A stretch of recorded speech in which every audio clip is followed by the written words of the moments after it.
वैज्ञानिक एक रोग के ऊपर कंट्रोल करने की चेष्टा करते हैं, इतने दूसरा चार हो जाता है। पहले अक्षय रोग था, उस पर कंट्रोल किया तो कैंसर हो गया। कैंसर का भी 10-2% को सहारा मिला तो आगे से एड्स शुरू होगी। और तेरा गजब, एक तो एक आगे नई बीमारियां, किसी का कोड लग गया, किसी का किसी प्रकार की तकलीफ, किसी का बेटा मर गया, किसी का पूरा परिवार नष्ट हो गया।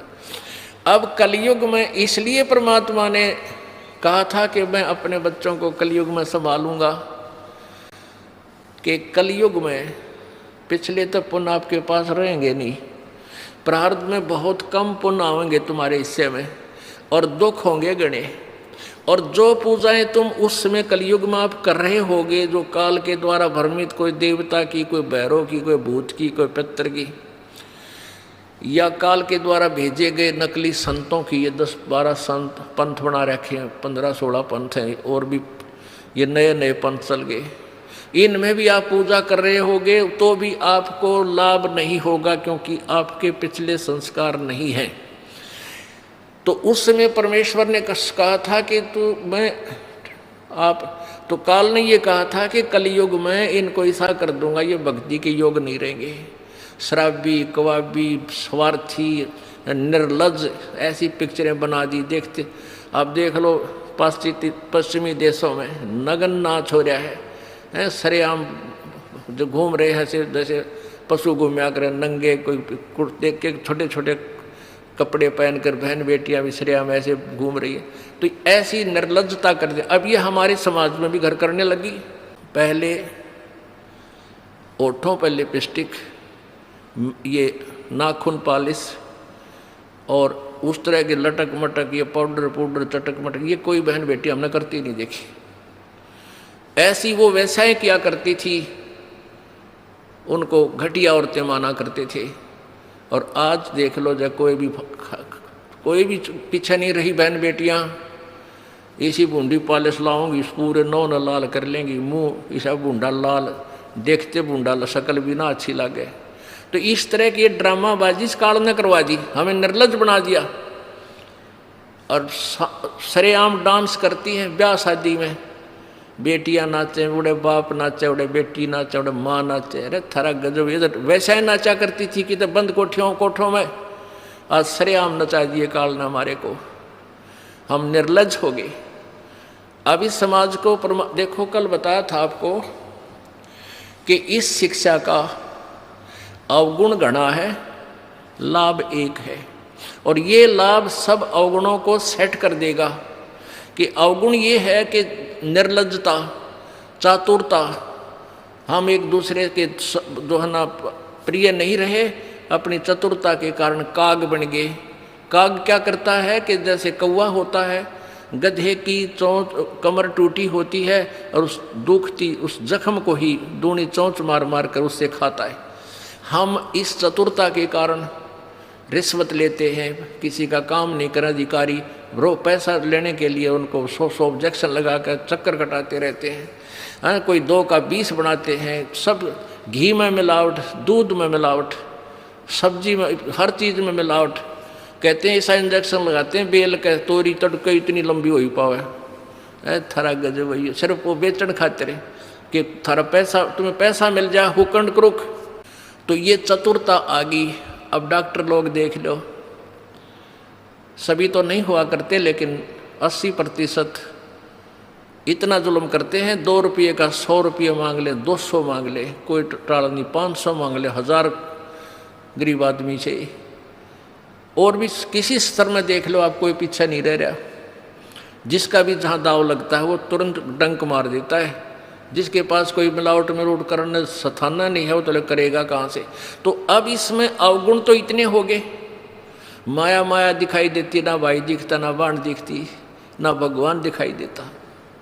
और गुण इसमें एक है इस शिक्षा में कि हम अपने सदग्रंथों को स्वयं पढ़कर भगवान पहचान लेंगे, और इस भगवान के पहचानने के उपरांत, इस ज्ञान को सुनने के बाद अपने आप ये माया की हवस नष्ट हो जाएगी। क्योंकि हमें पता चल जाएगा कि हमारे 2 नंबर के काम करने से धन नहीं जुड़ सकता, पैसा नहीं रह सकता, क्योंकि हमारे भाग्य में नहीं है। और भाग्य से ज़्यादा ले लिया तो ना जाने किस प्रकार जाएगा। एक भक्त ने बताया कि मेरा इकलौता पुत्र बीमार हो गया और मैं उसके ट्रीटमेंट के लिए पहले तो किसी ने बताया इस पर छाया है, इस पर प्रेत है, जंतर मंत्र करने वालों के पास लौटा 20-30 हज़ार रुपये वहाँ लगाए। फिर डॉक्टर लोकल हॉस्पिटलों में दिखाया, वहाँ काफ़ी पैसे लगे। फिर बताया इसके दोनों किडनी फेल होगी, all India medical institute Delhi गया, वहाँ किसी से रिश्तेदार से ले लवा के वो गुर्दा पैसे वैसे दे के कहते उसके 3 लाख रुपए लड़के के लगे, दोनों किडनी चेंज कराई। वो किडनी तो सफल होगी, सुख की सांस ली, 3 लाख रुपये लाग गए। और 6 महीने के बाद वो इकलौता पुत्र बस एक्सीडेंट में मर गया। ओ तेरा गजब है, टक्कर मार मार कर रोया। उसने जब ये ज्ञान सुना कि जो तुम 2 नंबर से पैसा इकट्ठा करना चाहते हो तुम्हारे भाग्य में नहीं है, अगर ऐसा इकट्ठा कर भी लोगे तो अगर 2 लाख कर लिया तो 3 लाख रुपए तुम्हारे ना जाने किस कारण से और कहाँ से निकल जाएंगे, और वो पाप रह जाएंगे जो के तो जो आपने फिर भोगने पड़ेंगे। वो पाप यों के यूँ रह जाएंगे, पैसा नहीं रहेगा जो तुम्हारे भाग्य में नहीं था, तुमने धक्के से कहीं से इकट्ठा भी कर लिया था। तो उसने फिर अपनी कथा बताई कि जैसे ऐसे मैं बहुत जुल्मी आदमी था, अब आपके ज्ञान से आंखें खुल गई। एक 2 रुपये की रील आया करती 20-30 साल पहले, 35 साल पहले।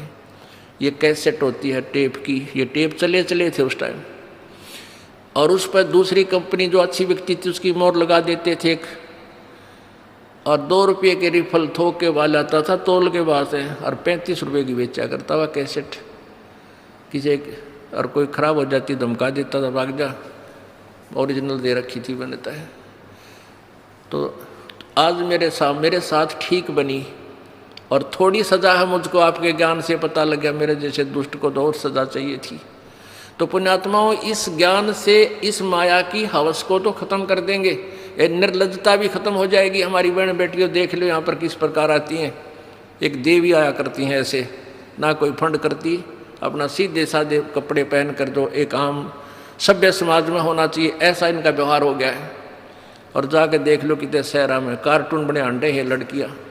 तो पुण्यात्मा इसको सेट कर देंगे, लेकिन ज्ञान इस शिक्षा की आवश्यकता इसलिए थी कि हम अपने सदग्रंथों को समझकर उस भगवान को पहचान लेंगे, ये अति आवश्यक था। तो परमात्मा कबीर जी ने ये शिक्षा अब सार्वजनिक करनी पड़ी। नहीं, पहले केवल एक वर्ग पढ़ता था, एक वर्ग ब्राह्मण, और उस बाकी सब अपना धंधा करते थे, रोटी जैसा भी धंधा था, कोई पाली जाया करता, कोई भेड़ बकरियां पालता था, उनकी ऊन बेच के गुजारे करते थे, खाते नहीं थे। कोई गायें पालते थे, कोई खेती करते थे, कोई मजदूरी करते थे, अपना ठीक टाइम पास कर रहे थे। ऐसा ही काम हमने चाहिए था और भगवान की भक्ति साथ चाहिए थी।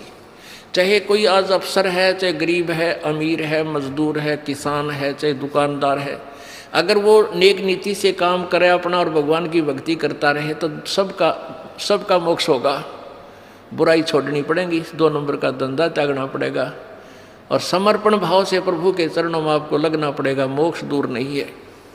अब आपका सौभाग्य है कि परमात्मा ने अब ये समय सिलेक्ट कर रखा है, पूर्व निर्धारित था कि कलयुग में जब बिचली पीढ़ी आवेगी तब इन अंशों को मैं पार करूँगा। प्रथम पीढ़ी में परमात्मा, प्रथम जो पीढ़ी थी, प्रथम चरण में आज से 600 वर्ष पहले कबीर परमेश्वर प्रकट हुए स्वयं, और उन्होंने वो लीलाएं करके दिखाई जो भगवान किया करता है। जैसी लीलाएं कबीर परमेश्वर ने की, आज हमारे वेद बताते हैं कि वो परमात्मा ऐसे आता है, छोटा सा शिशु रूप धारण करके आता है, फिर उसकी परवरिश कुंवारी गांव से होती है, वो बड़ा होकर के फिर अपना ज्ञान प्रचार करता है, उसको लोग कवि कहने लग जाते हैं, वो एक सुप्रसिद्ध कवि की उपाधि प्राप्त करता है, लेकिन वो परमात्मा होता है और वो ऊपर तीसरे धाम में रहता है, सतलोक में रहता है और वहाँ से चल कर आता है। गति करके आता है, अपनी प्यारी आत्माओं श्रेष्ठ आत्माओं को मिलता है। और जो उसकी शरण में आ जाते हैं उनके सर्व रोग, हर तरह के किसी प्रकार के बीमारी है घर में, शरीर में, या कोई और आपत्ति है, कर्म दंड है, उन सब को नाश करके उनको सतभक्ति देता है, सुखी करता है और सतभक्ति करवा के उनको सतलोक ले जाता है। वो था पहला चरण। तो उस समय परमात्मा ने आकर अपनी अमृत वाणी में, सूक्ष्म वेद में, कबीर वाणी में, सच्चिदानंद घन की वाणी में ये सारी सृष्टि रचना, ब्रह्मा विष्णु महेश की उत्पत्ति, ब्रह्म की उत्पत्ति, अक्षर पुरुष की उत्पत्ति और सतभक्ति कैसे करनी चाहिए, कौन है वो परमात्मा जो पाप नाश कर सकता है, ये अपनी महिमा आप ही आकर बताई।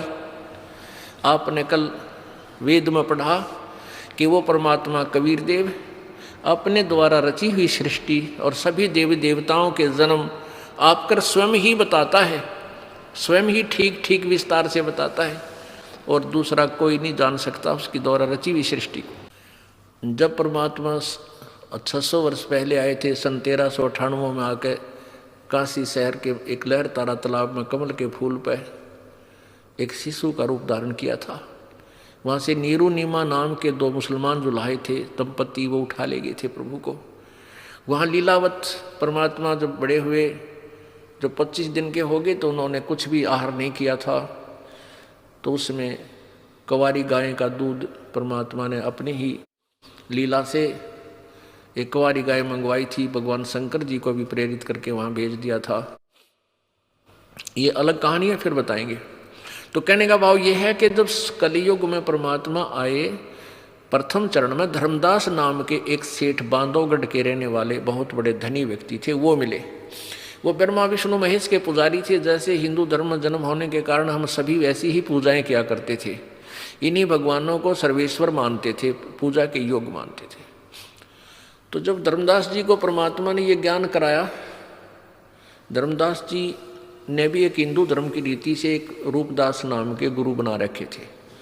उस रूपदास जी ने जैसा भी उनको ज्ञान फीड कर रखा था वो सारा वो जानते थे, गीता जी का पाठ करते थे, पुराणों को भी एक श्रोधार्य मानते थे। तो परमात्मा कबीर जी ने धर्मदास जी को सभी ग्रंथों में बताया कि इसमें ऐसा लिखा है, इसमें ऐसा लिखा है। अब धर्मदास जी पढ़े हुए थे, उसने देखा सारे सदग्रंथों में ऐसा लिखा है, गुरु जी जो बता रहे हैं सत्य है, लेकिन धर्मदास जी की बात को कोई मानने को तैयार नहीं था।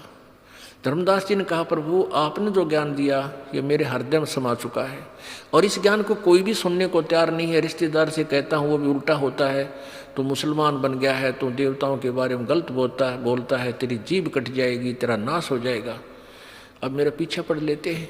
तो परमात्मा बोले, धर्मदास तो ये लाख दुहाई, ये सार ज्ञान की तबार ना जाई।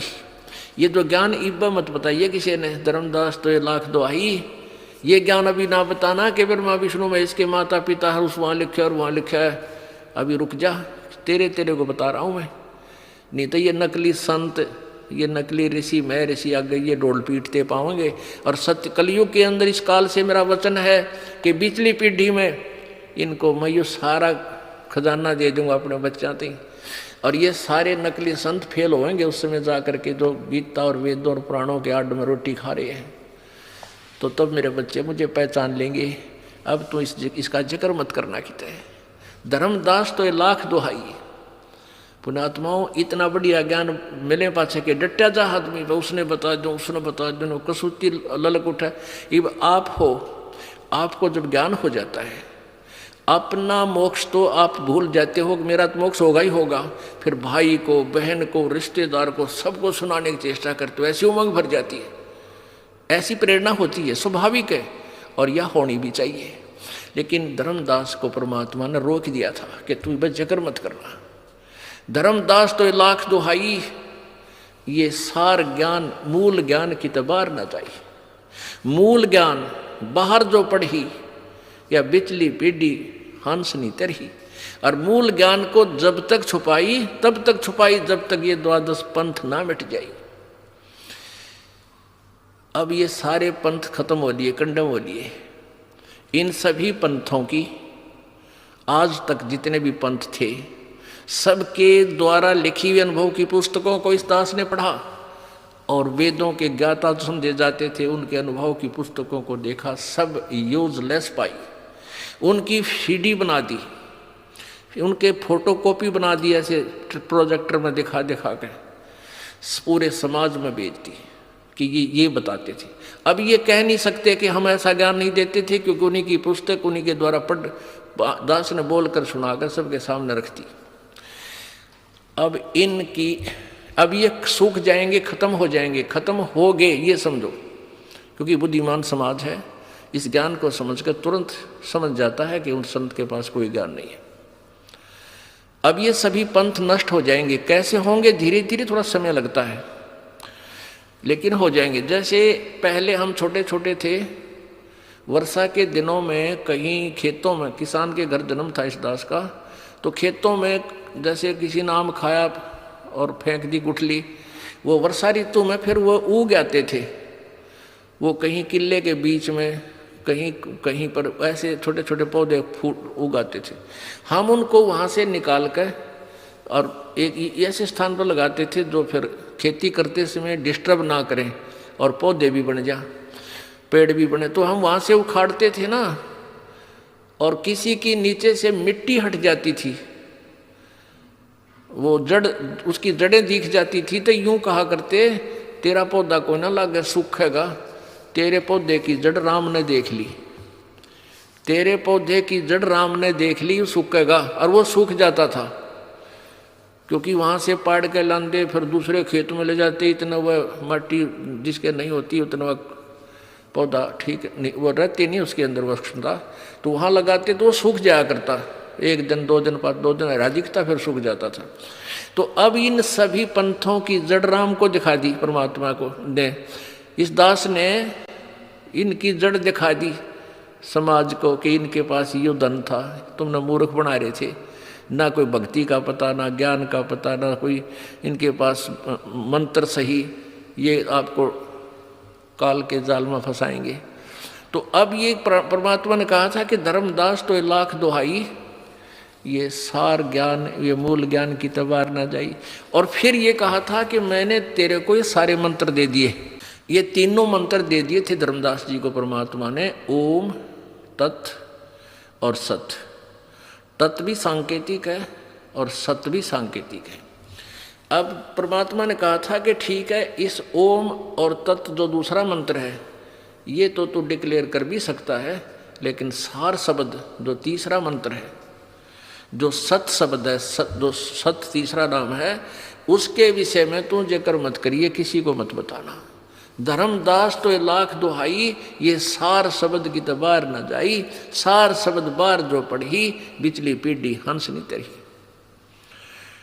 अब आज तक इस पूरी पृथ्वी पर ये 2 मंत्र का जाप तो सार्वजनिक पहले भी हो चुका था इस गरीबदास पंथ में। कबीर जी ने भी अपनी वाणी में लिखा है, ओम और दूसरा मंत्र जो तत् है, ये दोनों मिलकर सतनाम बनता है। लेकिन इसको ना कबीरपंथी समझ सके, ना गरीबदास जी वाले समझ सके ये मंत्र क्या है, और के में मंत्र देते रहे, और वो क्लियर लिखा हुआ है, लेकिन सार शब्द फिर भी गुप्त रखा है। धर्मदास तो 1,00,000 दुहाई, ये सार शब्द की दबार न जाही, इस सार शब्द के बारे में केवल इस दास को अधिकार है आपको देने का, इससे पहले किसी को अधिकार नहीं था। और अब ये सारे आपको सब मंत्र मिलेंगे, आपका मोक्ष होगा। आपका सबसे बड़ा सौभाग्य है कि आपका जन्म इस कलयुग में हो गया, उस चरण में आज बैन उठ गया इस काल का, आप सभी पार होगे, चाहे कोई मजदूर है, चाहे कोई सेठ है, चाहे राष्ट्रपति है। यदि वो सतभक्ति और समर्पण भाव से करेगा तो सभी की जहाज में बैठकर सतलोक जाएंगे। ये ऐसा मंत्र है, आपको दिया जाएगा, ऐसा ज्ञान है। सबसे पहले आपको विकार रहित किया जाएगा, सब बुराई छुटाई जाती है, बीड़ी, शराब, मांस, तम्बाकू, चोरी, चप्पा, ये रिश्वत वगैरह, ये सारी त्यागनी पड़ेंगी। फिर देखना तुम्हारे घर में बरकत, कितना आपको सुख देगा भगवान, आप सोच भी नहीं सकते। और आप ये सोचा करोगे सचमुच परमात्मा सुना करते ऐसा सुख देता है, आपके घरों में डेली होया करेंगे। जैसे कल आपने देखा, कल आपने सुना उस गरीब परिवार की कहानी कि मेरा छोटे से का बाप मर गया था और पिताजी की मृत्यु हुई तो लोन ले रखा था बैंक से, वो लोन भर नहीं सका, हमारी बहुत खस्ता हालत थी और माता अकेली रहेगी, कुमार वाली मजदूरी करे और लोन आ गया कई हज़ार रुपये रोज़ाना, महीने 2 महीने में बैंक से वो लेटर आ जाए तुम्हारा इतना लोन है भर दो। तो उनकी माता गई थी वहाँ पर बैंक में कि भी ये तुम्हें पर्ची भेजी है, इसका सारा तो मैं नहीं भर पाऊँगी और जो ब्याज रहित अगर लेना चाहो तो मैं दे सकती हूँ। इस तरह कोई सोच कर गई थी वह, कोई क्लियर करो उनका। तो कलर कहने लगा तुम्हारा बैंक में कोई लोन शेष नहीं है, तुमने सारा भर रखा है। वो उसके साथ शर्वरी है कि तू ढंग से नहीं देखता है, तुम कल न फिर मेरे हमारे पर और दुगना तिगना बना के भेज दोगी, तो ढंग से बता मेरे को। उनकी दोनों की लड़ाई, ऊंचे ऊंचे बोलने लगे। बैंक मैनेजर आ गया,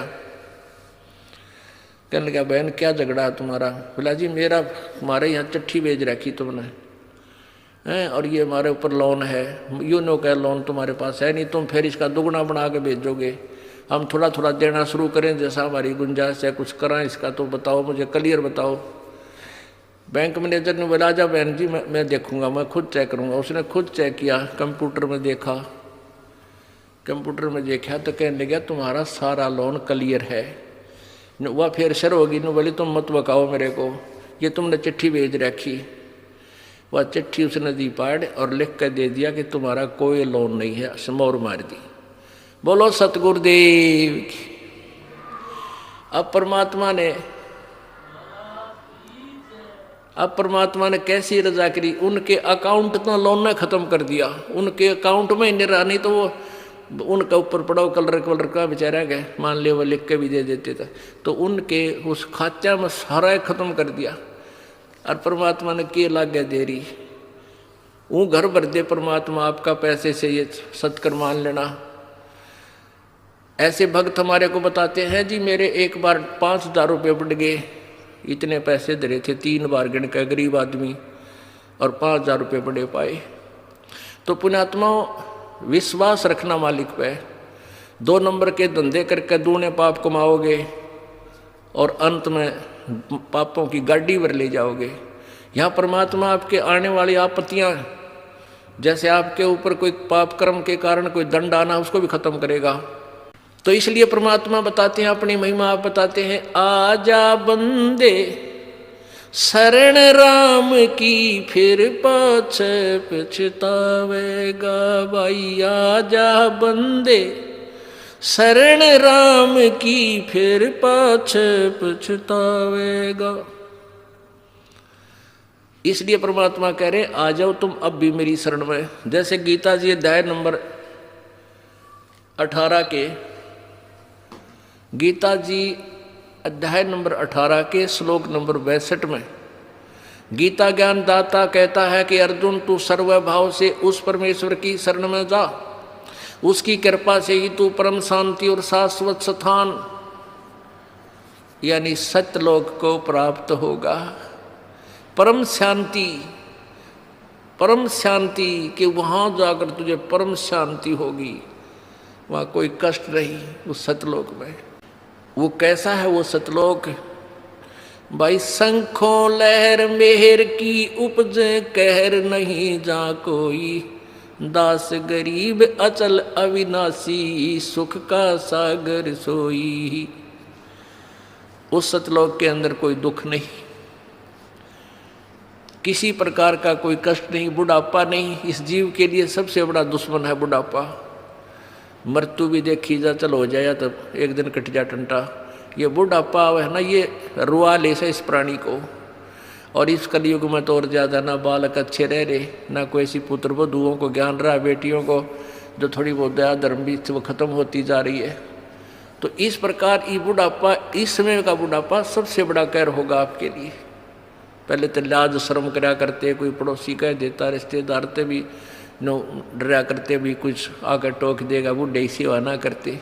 इब तेनो कहें तू ले जा, तने घना अच्छा लग गया तो कर ले सेवा इसकी। तो इतने निर्लज हो गए हम। तो अब हमने भगवान की घनी जरूरत है। और सही भक्ति करेंगे तो बुढ़ापा आपका ऐसा कट जाएगा ना, बेरा बिना पटन दे भगवान। 100 तो दर्दांत दूर करेगा, कोई आपत्ति आओगी हल्की सी करके टाल देगा आपको। आखिरी सांस तक आपका हाथ पैर चलते रहेंगे, आपको स्वस्थ रखेगा। तो ये बुढ़ापे वाला कहर भी टल जाएगा और सतलोक भी प्राप्त होगा। और इस मार्ग पर कैसे लगना चाहिए, इस मार्ग पर हमने कितना समर्पण चाहिए, कितनी दृढ़ता चाहिए। बालकों का खेल नहीं है ये। हम एक तो स्वार्थवश लगे रहे, 2-4 काम हो गए, एक कार्य नहीं सरा तो मन में दोष आ जाता है, कोई लाभ नहीं हुआ।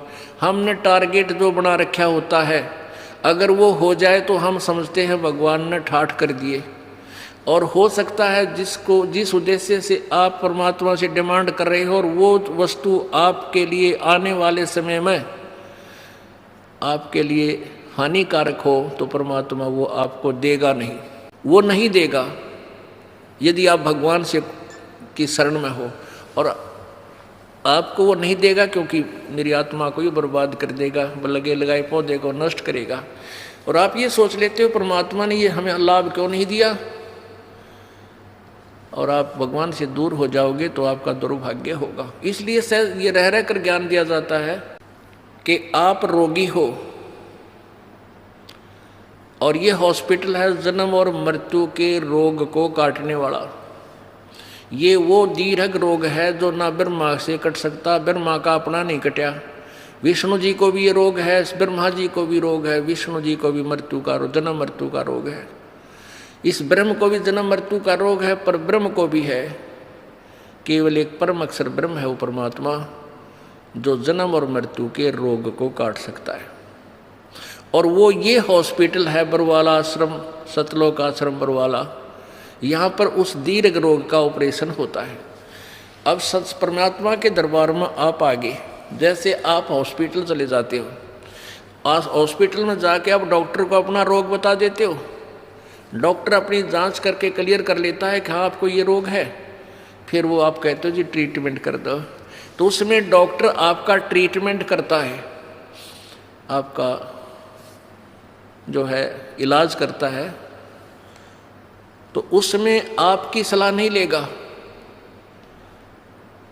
वो अपने हिसाब से आपको इंजेक्शन लगाना है इंजेक्शन लगाएगा ही लगाएगा, ग्लूकोज लगानी है ग्लूकोज लगाएगा। और यदि ऐसी कोई स्थिति आ गई तो आपका ऑपरेशन भी करेगा। हाँ, इतना अवश्य बता देगा कि इसके ऑपरेशन की आवश्यकता पड़ेगी, बोल तरीके सलाह है। यदि आप कहोगे ऑपरेशन नहीं कराता तो जा अपने घर में मर, ऑब्जेक्शन है तो जा, फिर जाते मरेगा। तो ऐसे ही यहाँ आप आगे, और ये दास डॉक्टर है, परमात्मा कबीर जी की पावर से सारा काम होगा। तो आपको जैसा भी कुछ मिले, जैसा भी मालिक रखे, आपको नो ऑब्जेक्शन होना चाहिए। यानी जो रखे तो ही रहो मेरा के सारा, खाने जाद खरीद हो गुलाम तुम्हारा। परमात्मा जैसे भी आपको रखे, अब चाहे आपको ये दिखे कि हमारे ये हानि होगी, नहीं, हानि नहीं, ना जाने के बड़ा कहर टाल दिया आपका, आप नहीं सोच सकते, आप बालक हो। एक 2000 10,000 रुपये की हानि में आपका 10 लाख का नुकसान भी टाल देगा परमात्मा। और आप ये सोचोगे कि हमें ये हानि नहीं होनी चाहिए थी, हमने नाम भी ले रखा है, तो ये आपकी गलती है। पुण्यात्माओं, परमात्मा कबीर देव जो है ये हमारे पाप कर्मों का नाश कर देता है। अब जैसे आप सोचते हो कि भी हमें ये हानि नहीं होनी चाहिए थी, हमें ये नहीं होना चाहिए था, तो फिर आप इस भक्ति का लाभ प्राप्त नहीं कर सकते। जैसे आप यहाँ आए हो, आपको 1 2 3 लाभ तो परमात्मा कबीर जी अपने कोटे मत देगा, ऐसा लाभ देगा आप सोच भी नहीं सकते कि मुझे ऐसा सुख हो गया भगवान है परमात्मा। अब यहाँ जो भाई बहन आते हैं, जो 2 वर्ष 3 वर्ष के लग रहे हैं, 4 वर्ष के 5 वर्ष हो गए, वो शुरू में आते हैं, जो तो ये कहे जी हमारा ये नुकसान हो गया, ये लाभ नहीं होता, ये बीमारी होगी, ऐसा नहीं होता। 2 वर्ष के बाद जो सच्चे दिल तो लगते हैं, नाम खंड नहीं करते, 2 वर्ष के बाद उनके पास जुबान नहीं रहती, हमके मांगा भगवान तो बिना मांगे देने लग जाता है। इतना सुख दे देगा आपको। अब वो जो नए नए आते हो तो अपने दुख बताते हैं, और उनको क्योंकि आपके पिछले पुण्य नहीं थे, बैटरी चार्ज नहीं थी, तभी तो आपको दुख हुआ, आपके प्रारब्ध में वो पाप थे। अब परमात्मा ने आते ही वो पाप काट के आपके सुख लिख दिए, तो अपने कोटे से आपको दिया। फिर आपको कहा जाता है कि बेटा, बच्चा बेटी, अब तू भक्ति करके अब अपनी कमाई स्वयं कर। एक दो सुख तो इसलिए दिया जाता है कि ये पहचान ले कि भगवान है यहाँ पर, और फिर आपने स्वयं अपनी मजदूरी करनी पड़ेगी, तभी तुम सेठ होगे। तो यहाँ आते हो, जैसे कोई भक्त आता है, पहले तो आप सच्चे दिल से शुरू में लगते नहीं। यदि आप शुरू से ही समर्पण कर दो और छोड़ दो सब पूजाओं को, देखना आपके ऊपर 1 वर्ष के अंदर वारे न्यारे कर देगा भगवान, लेकिन नहीं कर पाते। उसके लिए काल ने हमें कैसे बांध रखा है। जैसे एक परिवार में एक आदमी नाम ले लिया, एक व्यक्ति ने, और 5 व्यक्ति अनुपासना करने वाले, तो आपके नियम को वो खंड करवा देते हैं, और फिर आपको हानि होनी बराबर रह जाती है, वो लाभ पूरा नहीं मिलता। फिर आपको समझाया जाता है, दृढ़ किया जाता है कि ये पूजा मत कर, अनुपासना नहीं करनी है। परमात्मा कबीर जी कहते हैं, 100 वर्ष तक सतगुरु पूजा, एक दिन अनुपासी, वो अपराधी आत्मा फिर पड़े काल की फांसी। 100 वर्ष आपने साधना कर रखी है, परमात्मा की साधना, सत्य साधना, एक दिन अनुपासना कर ली, अन्य देवी देवता क्रियाक्रम कर दिया, तो तेरा सारा नष्ट हो जाएगा। वो अपराधी आत्मा फिर पड़े काल की फांसी। यानी वो पिछला किया हुआ नष्ट नहीं होगा, लेकिन काल के जाल में फंस गया, नाम टूट गया, और काल फिर तेरे पिछले पुण्य के आधार पर तुझे नचाएगा, स्वर्ग में देवता बना देगा, ब्रह्मा विष्णु महेश बना देगा, पदवी दे देगा। फिर आपकी मलाई जो बैटरी डिस्चार्ज हो जाएगी, फिर गधे की योनि दे देगा, यानी काल की फांसी में फिर रह गया। तो ये साधनाएं आपने जो हम बताते हैं, शुरू में ही प्रारंभ से ही दृढ़ निश्चय करके आओ, और सब आप अनुपासना को और सब मर्यादा जो आप हमारे नियम को भंग करती हैं, इनको तुरंत त्याग दो, और फिर देखना। अब जैसे कोई भक्त आता है, अनजान, जो ज्ञान नहीं समझ रहे, वो कहते हैं जी मेरे को ना 4 महीने हो गए नाम लिए ने, मेरे को 10 महीने हो गए और मुझे कोई लाभ नहीं हो पा रहा, मैंने पाठ भी करा दिया, ज्योति भी बोल दी। उसके 2 कारण हो सकते हैं। एक तो ये है कि आपने बीच में कोई नाम खंड किया है, या आपका नाम खंडित है। जब नाम कनेक्शन कट गया तो पावर आएगी नहीं, तो बिजली नहीं आएगी, तो आपके पंखे चले ना कूलर चले। दूसरा ये कारण हो सकता है कि आप जैसे सर्दियों के मौसम में आपने स्वेटर भी पहन रखी है, जूते भी पहन रखे, और फिर भी आपको सर्दी लग रही है, तो क्या कारण है कि सर्दी घनी है। सर्दी घनी है तो उसका क्या उपाय है कि जर्सी और पहन, और जर्सी से भी सर्दी लग रही है तो कंबल और ले। उसका विकल्प यही है, और तरीका नहीं। अब कोई ये कहे कि मैंने स्वेटर भी पहन रखी और फिर भी सर्दी लगती है, क्या फ़ायदा हुआ, मैं तो स्वेटर निकाल कर फेंक देता हूँ, तो वो बोली बूच होगा होता है। अब आपने नाम ले लिया, आपने ज्योत भी चढ़ा दी, ज्योत भी लगवा दी, धर्म पाठ भी करवा दिया, और फिर भी आपके ऊपर थोड़ी बहुत आपत्ति है, तो पाप कर्मों की सर्दी बहुत भयंकर है। यदि देखो आपने कंबल ओढ़ लिया, कंबल ओढ़े हुए हो और फिर भी सर्दी लग रही है, तो क्या उस कंबल को फेंक देने से सर्दी खत्म हो जाएगी? नमूनिया होगा। कंबल ने जितना उसकी क्षमता थी उतना प्रोटेक्शन आपका कर रखा है। अगर ये कंबल भी ना होता इतनी सर्दी में, तो नमूनिया हो जाता आपको। तो ऐसे ही आपके ऊपर पाप कर्मों की सर्दी घनी है, और इतना कुछ धर्म करने के बाद भी थोड़ा बहुत ठूं ठा की हाथ पाँव ठंडे हो रहे हैं, तो क्या नाम छोड़ देने से आपको लाभ हो जाएगा? वो नाम रूपी कंबल को फेंक देने से, धर्म रूपी कंबल को फेंक देने से आपको हानि होगी। उसका तरीका है कि और बढ़ा, रजाई ओढ़नी पड़े, रजाई ओढ़, और आग बाल के सेंकना पड़े तो आग बाल कर, हाथ पैर सेंक के अपना गर्मी प्राप्त कर। तो ऐसे ही इसी तरह धर्म और बढ़ा, पुण्य बढ़ा, पाठ और कर, जोत चढ़ा, जैसे एक टेबलेट थे पेट का दर्द ठीक ना हुआ 2 ले, एक दिन बना हुआ तो लगातार 1-1 महीने भी गोलियां खानी पड़ जाती है जब वो इलाज होगा उसी तरीके से। तो आपका जो ये पाप रूप कर्मी जो कर्म रूपी सर्दी से आप जो परेशान हैं, इसका यही तरीका है और इसमें आपने पीछे नहीं हटना, आगे को बढ़ना चाहिए। और जिनके ये परमात्मा की खटक लग जाती है उनकी क्या स्थिति होती है। लागी का मार्ग और है लगे चोट काल जा करके, लगे चोट काल जा करके, लगे चोट काल जा करके ला।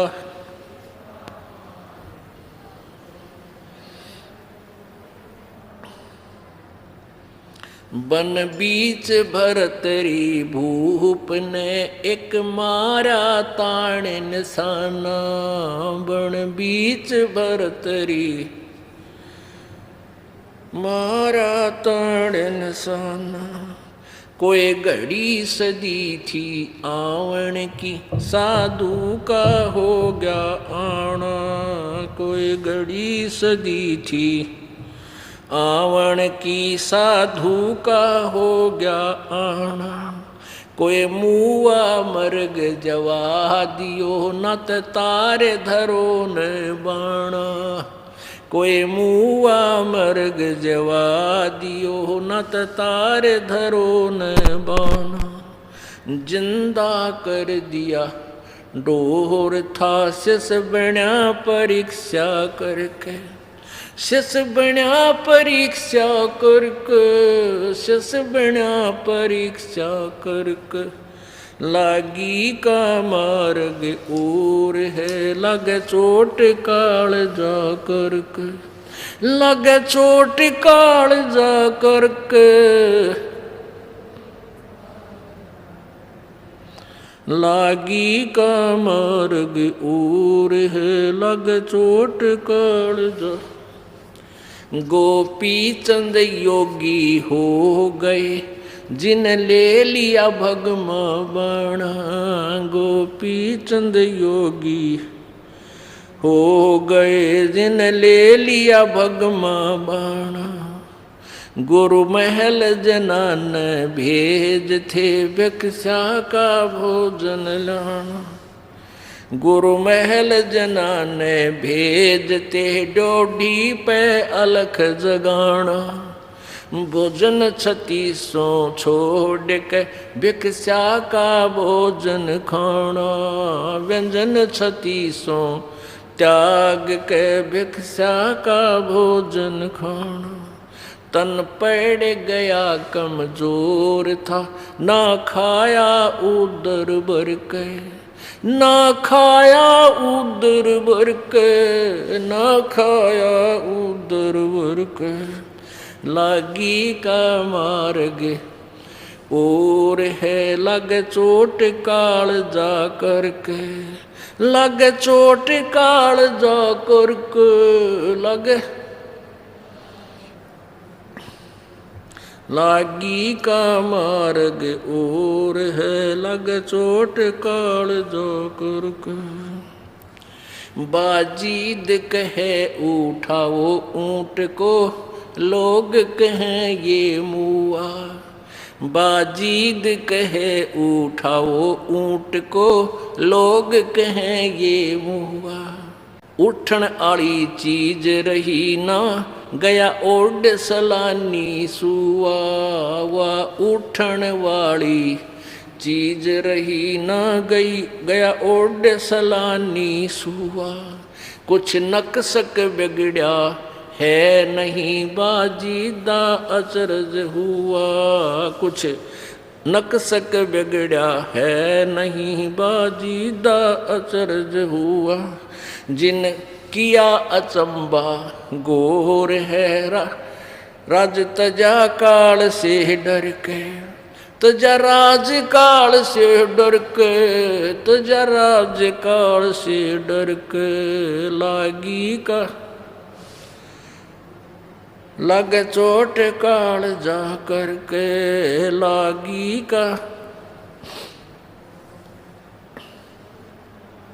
सुल्तानी मगन बैराग में जिन तज दिया बलख बुखारा। सुल्तानी मगन बैराग में जिन तज दिया बलख बुखारा। कदे पालकिया में चालते अज ठालिया गुदड़ बारा। कदे पालकिया में चालते अज उठा लिया गुदड़ बारा। सब संगी छोड़ी रोवती रोवे था कुण बासारा। सब संगी छोड़ी रोवती रोवे था कुण बासारा। वहाँ शोर मचारण वास में ना देखा पीछा फिर के। ना देखा पीछा फिर के। ना देखा पीछा फिर के लागी का मार्ग। लग चोट काल जा करके। लग चोट काल जा करके लागी का।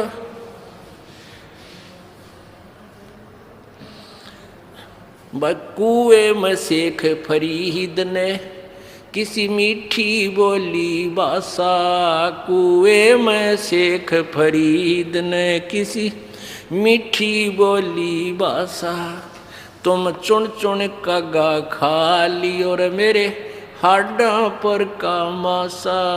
तुम चुन चुन कागा खा ली और मेरे हाडा पर का मासा। मेरे दो नैना मत छेड़ियो मोहे राम मिलन की आशा।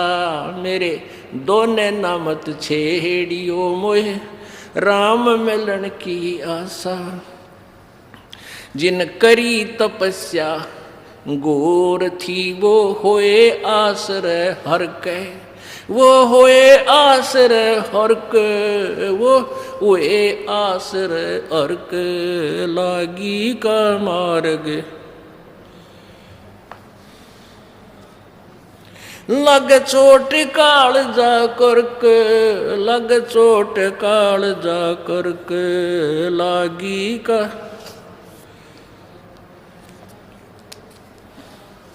करके लागी का मार्ग जो और है। लग चोट काल जा।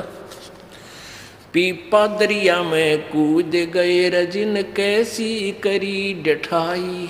पीपा दरिया में कूद गए रजिन कैसी करी डठाई।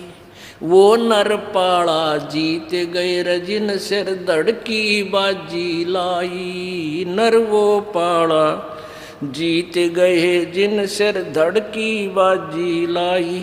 कह मंगलानंद चेतियो तुम सोच समझ मेरा भाई। कह मंगलानंद चेतियो रे कुछ समझ सोच समझ मेरा भाई। बिन चेते यु झूठा शोर है कुछ जाइयो सुकर्म करके। कुछ जाइयो सुकर्म करके। कुछ जाइयो रे सुकर्म करके लागी का मार्ग। और है लग चोट काल जा करके। लग चोट काल जा करके। लग चोट काल जा करके लागी का।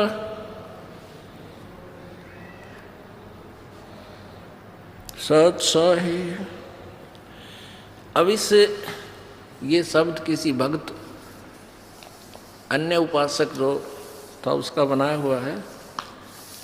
फिर भी कथा कहानी जिसने भी जो जिस सत्र की भक्ति कर रहा है प्रेरणा इन्हीं महापुरुषों से मिलती है जिन्होंने परमात्मा पाने के लिए समर्पण किया।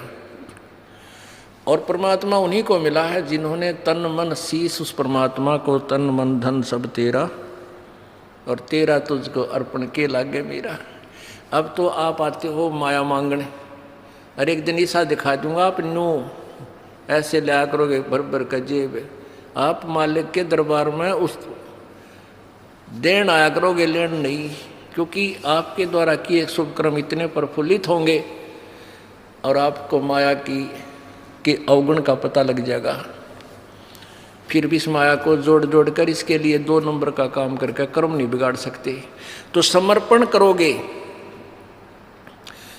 तन मन शीस ईस अपने पे, तन मन शीस ईस अपने पे, पहले में चोट चढ़ावे, जब कोई राम भगत गत पावे, ओ जी जब कोई राम भगत गत पावे, हो जी। कहने का सारी कुछ प्रक्रिया आपको समझाने के लिए बताई गई है कि आप इस मार्ग पर लगो, उसी दिन से आप समर्पण कर दो, या इस नाम को लो मत, इसको समझो। पहले हमने पुस्तक बना रखी है, वो ले जाओ, बार बार उनको पढ़ो अच्छी तरह, उनको ज्ञान को समझ कर आओ, नाम लो। सतनाम तो तब तक मत लेना जब तक आप इस ज्ञान को पक्का दृढ़ नहीं समझ चुके हो, इसलिए हम लेट करते हैं। अब प्रथम नाम ले लिया, थोड़ा बहुत खंड वंड हो गया तो चलेगा, और सतनाम लिए पाछे फिर भी तुम गड़बड़ करते रहते हो, तो उतना लेट हो जाओगा, लाभ आपको मिले तोगा, क्योंकि फिर शुरू करवाएंगे, फिर स्टार्ट होगा। तो इतना आप डगमग होकर के विचलित भी हो सकते हो कि नाम हमारा लाभ नहीं हो रहा। लाभ इसलिए नहीं हो रहा कि आप अन्य मर्यादाएं नहीं निभा रहे जो निभानी जरूरी थी। तो उन सब से पहले उनको निभाओ। दृढ़ एक दवाई देता है वैद्य, वो ये कहा करता है भाई दवाई से ज़्यादा परहेज गणा काम करेगा। अब जैसे शुगर है किसी का, और डॉक्टर कहता है भाई चीनी नहीं खानी, तो डॉक्टर कोई बॉडी बूझ थोड़ा वैसे कह रहा तू ये चीनी मत खाना, और तो फिर भी चीनी खा रहे हो, फिर कहते डॉक्टर साहब को लाभ तो हुआ नहीं। तो आपके साथ ऐसे बनता है कईयों के साथ कि हम कहते हैं ये पूजाएं नहीं करनी, इनको त्याग देना, हम जो बताएं यही खाना, यही गोली खाना, अर्थात ये दवाई लेना, ये मंत्र जाप करना, और जो पहले तुम करते हो वो नहीं करनी चाहिए। फिर देखना रोज़ नए चमत्कार आपके घरों में होंगे, आपका थूक सूख जाएगा दुनिया को लाभ बताते बताते कि हमारे घर में ऐसा लाभ हुआ, ऐसा। एक परिवार को यहाँ खड़ा कर दूँ जिसने 5 वर्ष 6 वर्ष हो गए नाम लिए ने, जिन्हें सच्चे नीत भक्ति की है मर्यादा में रहते हुए, आप उसके सैकड़ों सुख सुन सकते हो। ये वो कबीर भगवान के दिए हुए, और आपके घर में भी होंगे। अब परमात्मा कहते हैं भाई, कबीर साहब कहते हैं, जैसे मोती ओस का ऐसी तेरी आवे, गरीब दास करो बंदगी बहुर न ऐसा दाव। ये दाव लगे आपका, ये कलयुग का समय, ये वो पीढ़ी पिछली पीढ़ी का समय रहा आपका मनुष्य जीवन, बहन भाई बेटी का। और अब कहते समझा है तो सिर धर पाओ, बहुर नहीं रे ऐसा दाव। ये समय मनुष्य जीवन और ये दास तत्वदर्शी संत परमात्मा कबीर जी का भेजा हुआ, ये सारे नंबर कदे कदे मिला करे, अरीब जो पाछा रह गया अब भी कोई नहीं पार हुआ, तो उसके साथ नालायक नहीं धरती पे। बोलो सतगुरुदेव। परमपिता परमेश्वर सर्वशक्तिमान सर्व सृष्टि रचनहार, बंदी छोड़ कबीर साहब, कबीर देव, अल्लाहू अकबर, ये वो परमेश्वर है जिसने सर्व ब्रह्मांडों की रचना की, जो हम सब का मालिक है, हम सब का वो पिता है। ये वो परमात्मा है जो बनारस में, काशी शहर में, भारतवर्ष की पवित्र भूमि पर काशी शहर के अंदर एक लहर तारा नामक तालाब के अंदर विकसित कमल के फूल के ऊपर एक नवजात शिशु धारण करके वो परमात्मा प्रकट हुए। वो परमात्मा अपने सतलोक से चलकर यहाँ आते हैं, अपनी प्यारी आत्माओं को, श्रेष्ठ आत्माओं को, दृढ़ भक्तों को आकर मिलते हैं,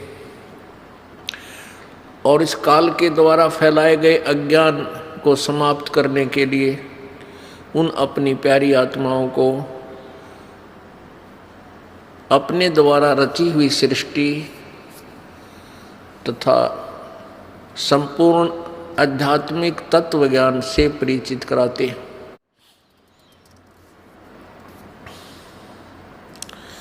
पुण्यात्मा, परमात्मा प्राप्ति कोई कठिन विषय नहीं है,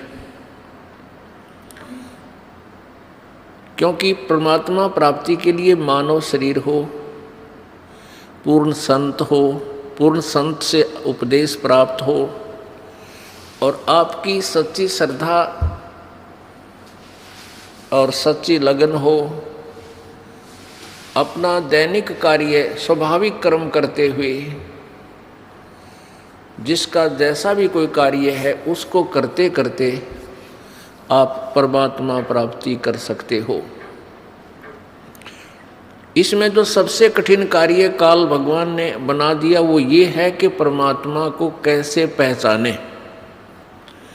जब तक हमें ये दृढ़ विश्वास नहीं होगा कि ये लाल है तो हम उसकी पूरी कीमत नहीं दे सकेंगे। जिसमें हमें ये पक्का विश्वास हो जाएगा कि ये लाल है तो सौदागर उसकी पूरी कीमत देने में आनाकानी नहीं करता। अभी तक हम अपने परमात्मा, अपने मूल मालिक, अपने पिता को नहीं पहचान सके और हम इन ब्रह्मा विष्णु महेश जी, ब्रह्म परब्रह्म, इन्हीं तक के ज्ञान से रंगे हुए थे और हमारी साधना का जो टारगेट था, हमारी साधना की जो अंतिम पहुंच थी वो ब्रह्मा विष्णु महेश, विष्णु और शंकर जी तक ही थी। ब्रह्मा जी को तो हम दंत कथाओं के आधार से रिजेक्ट किए हुए थे कि ब्रह्मा की पूजा नहीं करनी। ऐसा नहीं है, ये भी गलत बात है। ये तीनों एक जैसे, एक ही सत्र के श्री ब्रह्मा जी, श्री रजगुण श्री ब्रह्मा जी, सतगुण श्री विष्णु जी, तमगुण श्री शिव जी, ये एक ही सत्र के भगवान हैं। इनकी एक जैसी पावर है, इनके विभागों का अंतर है। जैसे यहाँ विभाग है, जैसे कोई होम मिनिस्टर है तो गृह मंत्री का महत्व ज़्यादा है। प्रत्येक व्यक्ति गृह मंत्री को ज़्यादा महत्व देता है और दूसरा कोई वित्त मंत्री है या कोई उद्योग मंत्री है तो उनको ज़्यादा महत्व देते हैं। और एक सैर सपाटा मंत्री हो तो उसकी तरफ विशेष ध्यान नहीं होता, वो उसको हम विशेष महत्व नहीं देते क्योंकि उसका जनसाधारण से कोई लिंक नहीं होता, ना कोई बेनिफिट विशेष वो दे सकता। तो ऐसे विभाग का अंतर है। श्री ब्रह्मा जी रजोगुण विभाग के मंत्री हैं, ये केवल सृष्टि जीवों से ये संतानों उत्पत्ति करवाते हैं, दैट्स ऑल।